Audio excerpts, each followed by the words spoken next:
Well, welcome back to the game, everybody. This is Robert continuing the scene.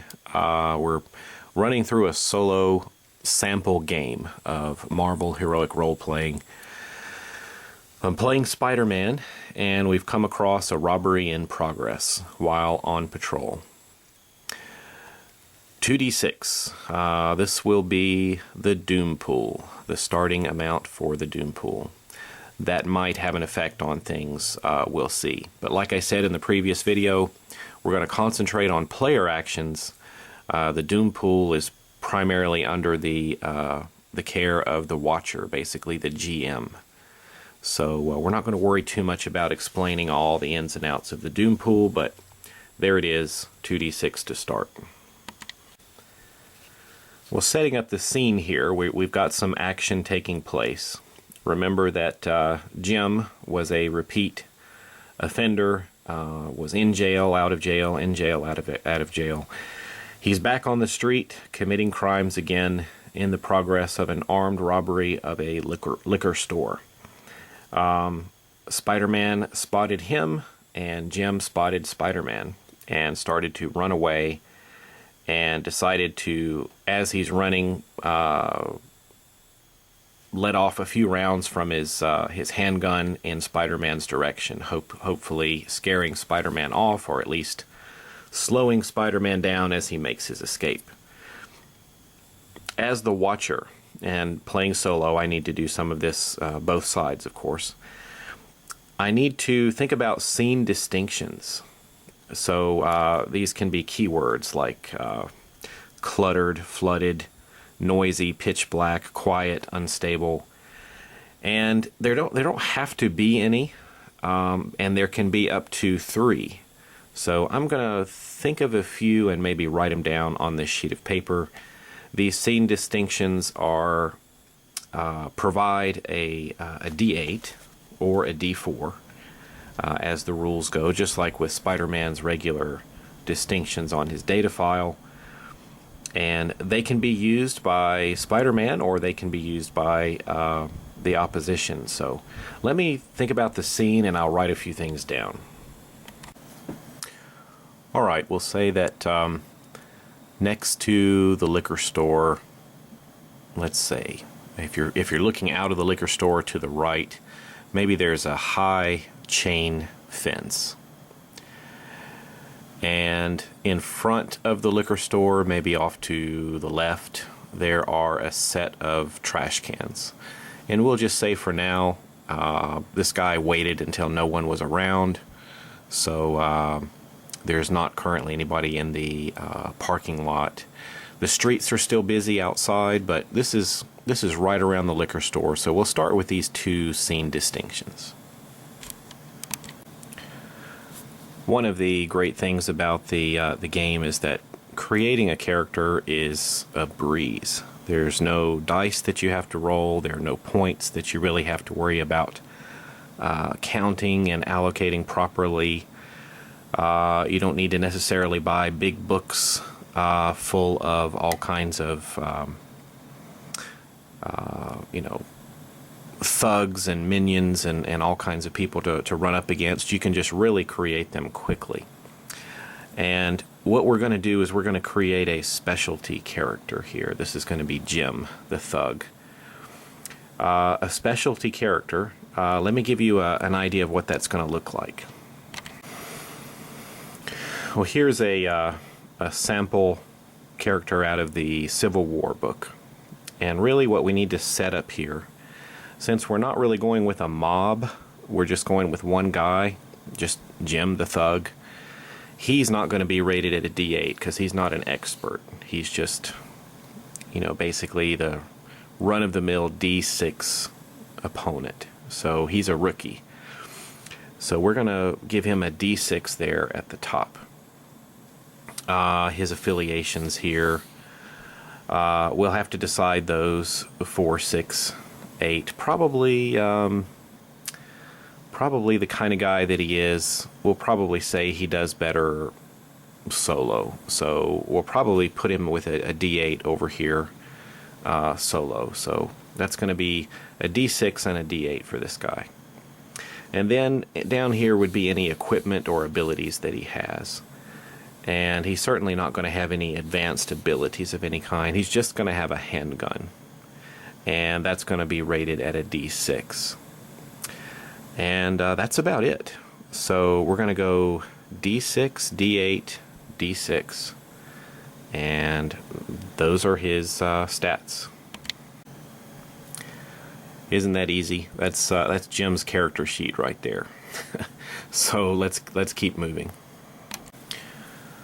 All right, got a bunch of dice over here. We're going to give Spider-Man his starting plot point. Heroes begin with a plot point. And Spider-Man is going to go first. And there are ways using the Doom pool that the Watcher can have his side go first. But right now, since Spider-Man has these superhuman reflexes, I can't remember if it was reflexes or senses, but Spider-Man is faster than this guy. So Spider-Man gets to take his action first. The Jim the Thug is going to be rolling in response to whatever Spider-Man is going to do. So before we run down the character sheet, we have to decide what Spider-Man's actions, what is his intent.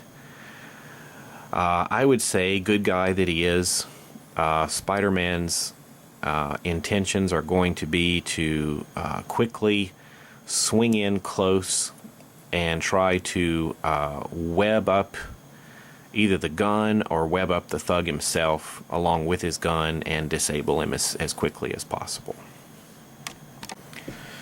Well, using my tracker here along the side, we start with affiliation, and we can do this pretty quickly. That's going to be a D8. Distinction. What distinction do we want to use? Remember, we can use one of the scene distinctions or one of the character distinctions, or we can actually use both. We can use one at a D4 and one at a D8, but we don't get a plot point. So what do we think here? I would say let's use with great power comes great responsibility. That's something that drives Spider-Man to be on patrol in the first place. And I guess we'll use that as a D8 as well. Power set number 1, Spider-Man is using his speed basically here, so we're going to go with a D10. And then we've got his web slinging. He's going to be trying to use this as a weapon. That's going to be another D8. And there is a special effects. Here it is, grapple. And when we do that, we get to add a D6 when we're inflicting web-related complications on the target. It's not going to take much if we win this roll to disable Jim. He's only at rookie level. So any kind of stress, and I am assuming from that reading also complications and such, anything that takes him over a D6. If I can have an effect die of D8, he is disabled. If it's stress, he's stressed out. So it doesn't take much to knock him out. Other characters, your heroes, they need to be taken down the track all the way over a D12. So quite a bit more damage and stress that they can take. So there we go. We get this because we're attempting to add a web-related complication. We're trying to tie this guy up before he can harm anyone. Specialty. I guess since this is not... I guess you could argue it's somewhat of an acrobatic maneuver, but we'll keep it very simple and say it's a combat-related maneuver, so it's going to be another D8. And I really don't have anything else. I may save this plot point. I could try to spend it now and say something cool and get an extra die to use for my roll. But I think I'm going to save this, just in case I roll really badly and I want to add another die in there to boost my total or something. So that's going to be Spider-Man's roll. Alright, we'll take the cup here. We take all the dice that we just assembled. And if you saw my first video on this, you know I'm going to roll this, and I'm going to first set aside any ones. And unfortunately, we've got a couple of ones rolled. And then we start working on putting some things together with the dice here. I do have a 10 on the D10, which is great, and I can combine it with this 7 for a total of 17, and that's still going to allow me a couple of dice here for effect. And remember, whatever effect die I'm getting, I get to step up one level. So as long as I get this as a good score, he's going to be webbed up and disabled. Why don't we 17. I really don't think this guy can beat that. That's a pretty good roll. Let's let it stand, and let's save our plot point for later. So we'll just move this effect die off to the side. Remember, it doesn't matter what's on the face of the effect die, but it's going to get it's going to get increased or stepped up to a 10 for this particular action, because it's a web related complication. So what do we do with these ones? Well, this is kind of a doom pool thing. The watcher will usually, when players roll ones, will usually hand over a plot point to a player, and they will take advantage of the one rolled, and what they do is they add another die, a d6, to their doom pool. But there were 2 ones rolled, so we have a choice now. We can either hand over another one of these and add another d6, or we can just simply step up that d6 to a d8. So maybe we want to ask our GM emulator a couple of questions. First, is he gonna take this? And then second, is he gonna step it up? It's really unnecessary. I could just decide this, but what the heck. You may have seen in the first video the battery was low. I'm actually filming this at a different time, almost probably 24 hours later. So I had to reset this, and there was a random event. We'll just ignore that little bit logged in over there. So I basically reset it, Spider-Man Jim, store robbery while on patrol, and we got our basic description of the area. So the question we're asking here is the watcher going to activate those opportunities, those ones that are rolled by the player? This is probably very likely that a watcher would do this. Especially when the doom pool is so low. I might even boost that up even higher to almost a sure thing. I mean, there's a chance a watcher may not do this, but I think almost certainly they will. So let's ask the question and see. Yes, he's going to activate that. And then we'll ask the question, step up. And step up means is the watcher going to make that second one? Is he going to use that to step up the d6 to a d8, or is he going to pay another plot point and take a d6? So it's probably likely that he's going to step it up. Let's see if he will step it up. Yes or no? Yes, exceptionally. So absolutely he's going to step it up. All right, fair enough. So we're going to give Spider-Man another plot point for the ones that he rolled, and we put in a d6. The second one is going to step that up to a d8. So there's our doom pool as it stands now. Now I believe in a situation like this, when those ones are rolled and the watcher is responding, I believe any plot points that he would give are given and immediately usable. If anybody has more experience playing this system, I'd be interested to know how you play it, or if there's something in the rule book I may have missed. And what I'm asking is, you know, when these ones are activated by the watcher, I'm under the assumption that that's done right then. The decision is made right there, you know, before the dice are removed and all of that. So they would get any plot points right away, which could then influence other characters' manipulation of their die pool after they rolled. Or are these processed after the action is sort of completed? So the ones are done sort of at the end, after the player's finished either spending all their plot points or something, or is the new plot point given at the end of that? I hope that's making sense. So anyway, it's not going to affect me right now, but that's going to leave Spider-Man with 2.